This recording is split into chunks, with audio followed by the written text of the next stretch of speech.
Gas সংকটকে কাজে লাগিয়ে বেপরোয়া হয়ে উঠেছে চোরাই গ্যাস সিন্ডিকেট। জ্বালানি মন্ত্রণালয়ের বিভিন্ন প্রতিবেদন অনুযায়ী স্থানীয় প্রভাবশালী জনপ্রতিনিধিদের পাশাপাশি তিতাসের ঊর্ধ্বতন কর্মকর্তাদের সমন্বয়ে গড়ে উঠেছে এই সিন্ডিকেট। দৈনিক 100 কোটি ঘনফুট গ্যাস চুরির হিসেবে বছরে এই সিন্ডিকেট হাতিয়ে নিচ্ছে 300 কোটি টাকা। গ্যাস সংকটকে ঘিরে সিন্ডিকেটের তৎপরতা তুলে ধরছেন চয়ন রহমান। জানুয়ারির শেষ সপ্তাহে হঠাৎই গ্যাস সংকটে নাকাল ছিল রাজধানী। কাগজে কলমে এখনও দৈনিক গ্যাস ঘাটতি 30 কোটি ঘনফুট।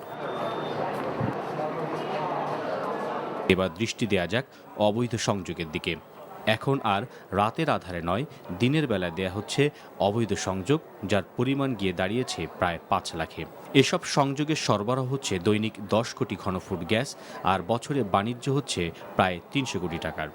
এখানেই শেষ নয়, সম্প্রতি জ্বালানি মন্ত্রণালয়ে চলা একটি তদন্ত রিপোর্ট উঠে এসেছে গ্যাস বাণিজ্যকে ঘিরে একটি সিন্ডিকেটের কথা। জয়দেবপুর, চন্দ্রা, ফতুল্লার তিতাস অফিসের 4 ব্যবস্থাপকের সমন্বয়ে গড়ে ওঠা এই সিন্ডিকেট নিজ অঞ্চল পাল্টে নেতৃত্ব দিচ্ছেন অন্য অঞ্চলের সিন্ডিকেটের। আমার ফ্যাক্টরি হলো মৌচাকি, এটা চন্দ্রা অফিসের আন্ডারে, কিন্তু টাকা দাবি করে নারায়ণগঞ্জের ম্যানেজার।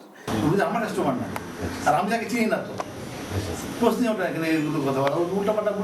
রিপোর্টে বলা হয়েছে, সংযোগ ও বিচ্ছিন্নের নামে তারা টাকা তুলছেন ব্যাংক চেকের মাধ্যমে। কথা হলো এমনই এক অভিযোগকারীর সাথে। দেখেন এরা কত বেপরোয়া, ঘুষের টাকাটা পর্যন্ত তারা অ্যাকাউন্টের মাধ্যমে নিতেছে। বলে যে কোর্টের মাধ্যমে পান আর যা পান টাকা আমাদের দিতে হবে, নাহলে কিন্তু লাইন আবারও কাটা যাবে। আচ্ছা, এরপর উনি আমার থেকে 5 লাখ টাকা নগদ নিলেন, আর 12 লাখ এবং 13 লাখ 2টা চেক আমার থেকে নিলেন। যার লাইনটা অবৈধ হস্তক্ষেপের কারণে যার লাইনটা কাটলাম, যদি কেউ তার লাইন কাটার কারণেই সে হয়তো অভিযোগ করছে। এছাড়াও কম্পিউটারাইজড পদ্ধতির বেশিরভাগ বিলই কলম দিয়ে মুছে কম টাকার বিল করা হচ্ছে। এর মাধ্যমে সিন্ডিকেট সদস্যরা টাকা দাবি করছেন, এমন অভিযোগ ভুক্তভোগীর। তারা আমার বিল কমায়, সবসময় বিল এক বিলে হবে। কত টাকার বিল কত টাকা? 60 লক্ষ টাকার বিল করে দেব 30 লক্ষ টাকা।